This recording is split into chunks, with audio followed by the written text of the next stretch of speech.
Kabar ini, kabar terkabar.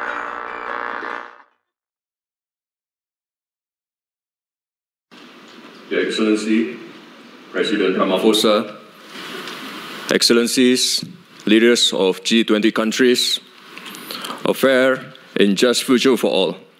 This is our shared goal. But we must be honest. Are we moving toward that future or drifting away from it? AI will define economic strength for decades to come. Yet today, its benefits remain highly unequal, concentrated in a handful of companies from a few advanced economies. If this imbalance continues, the digital divide will deepen. History has shown us when progress is uneven, the benefits flow to a few, while the costs fall on the many. This time, we must do better.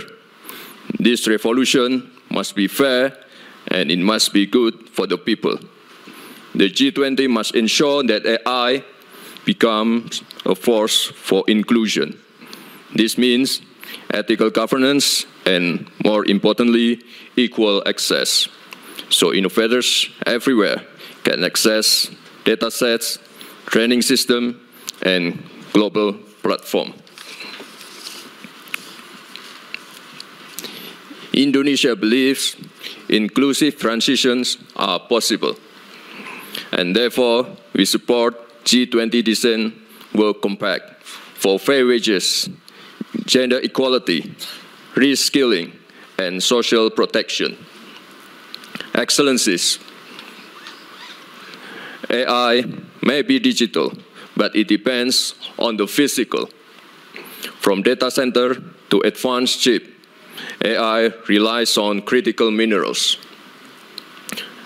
And global demand for these inputs is growing fast. But for too long, developing countries exported raw materials while the real value was taken elsewhere. Past industrial revolutions were built on this imbalance. We must not repeat it. This is why Indonesia chose a different path. We build industry at home and invest in downstream transformation and ensure our people benefit from their own natural wealth. This is not about closing doors, it's about opening fair partnership, linking investment, technology transfer, and responsible practices for critical minerals. Excellencies, a fair and just future will not happen by itself. It requires leadership and cooperation to ensure this new industrial revolution lifts all nations, not only a few. Indonesia stands ready to work with all of you so the G20 becomes the bridge between innovation and inclusion, between progress and justice. Indonesia believes that the future must be built on justice. Justice in how we govern new technologies, justice in how we use natural resources, and justice for our workers. Thank you. Thank you, Vice President Raka. Is left behind.